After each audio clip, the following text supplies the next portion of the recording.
Hello, welcome. Today I'm going to be talking about why I hate teleprompters, why I think you should as well, and how to handle that ongoing fear of forgetting what to say when you're going live on video. Hi, I'm Andrea Stenberg. I help coaches, course creators, and anybody who's got a business online learn how to get clients with video.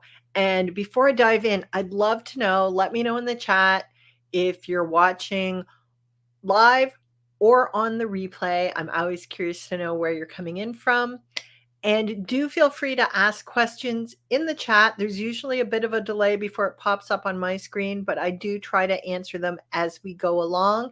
If you're on the replay, type the questions anyway, because I can either answer in the chat or answer them in a future video. So let me tell you a story about why I think teleprompters are a bad idea for like 95% of entrepreneurs. I'm actually speaking at a virtual event next week, and it's a bigger event than usual. And I'm having a chance to make an offer to the audience. So I'm been rehearsing. I've planned out what I'm going to say, and I've been rehearsing.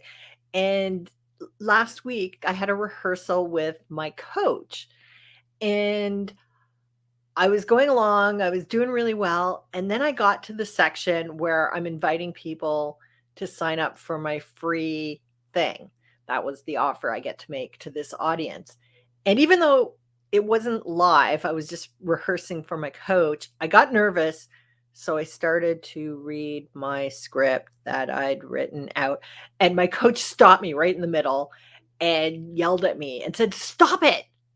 Your energy completely changed. You could tell I could tell you were reading. You lost all connection with the audience. It was terrible." And like I confess, it was.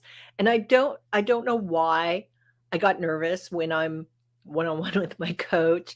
And I don't know why I felt like I had to read that section where I'm inviting people to grab my free offer, other than the fact I think I'm not all that different from you and all my clients that I have, in that when I'm doing a video and I'm teaching, I kind of get excited and I feel really energized, and because I want to support and help people. But when I get to the part where I'm talking about my business and asking people to take action, even though this is what I teach other people, I still have a part of me that kind of feels like, I'm being too pushy to invite people to get something for free. And I think that's kind of why I struggle with that part of the presentation. But this is why I really don't like teleprompters, because unless you are a trained professional broadcaster, even like, so the advantage of a teleprompter over, like, if I have notes down on the table, is okay, I don't have to look down. I'm still looking at the camera, but your energy changes when you read a script, unless you're a professional broadcaster, actor, whatever, because then you're focusing on the words on the screen, and it's not coming from you. It's not coming from your heart. It's not coming from your emotions, from your enthusiasm. And it sounds separate. It sounds fake. It sounds forced. It sounds like you're reading, and it's boring. So, um, so what do you do instead? Because I know I get that fear of, what if I go on camera and I forget what I'm supposed to say? Um, I've experienced that. I experience that all the time. I experienced it today. So how do you get past that? So first of all, if you're a coach, a course creator, any kind of business owner, you know your stuff. Like, you really do. You know you're an expert. So make sure when you're going live, when you're doing videos, it's on a subject that you know really well. So for example, if you're a money mindset coach, don't do a video about weight loss. That's not your very area of expertise. Focus on your genius, because if it's something that you know really well, it comes from your heart, it comes from your bones, it comes from your guts, and you can talk about it. Second thing, to avoid that forgetting what to say, but not having to use a teleprompter, is plan ahead of time. Don't just say, okay, I'm going to go live and hit the go live button and just expect to be able to pull it out your ass and do a great live video, especially if you're a beginner. So plan ahead. You don't have to write a script, and I actually recommend that you don't. Although I have to confess, when I first started doing videos, I did write a script out word for word, but I never used it. Like I'd write out the script and then put it aside and then just speak. And there somebody's laughing. Yes, yeah, the cobbler's children go barefoot. I confess I did that. But I do find it's much better to plan out what you're going to say in point form notes. So, and the easiest structure for a video for beginners is, can you come up with 3 ways to do X? So, because then you only have to remember 3 things, 3 points, 3 stories, and it's simpler for you if you're nervous, because it's really easy to hold in your brain 3 things. So plan it out ahead of time.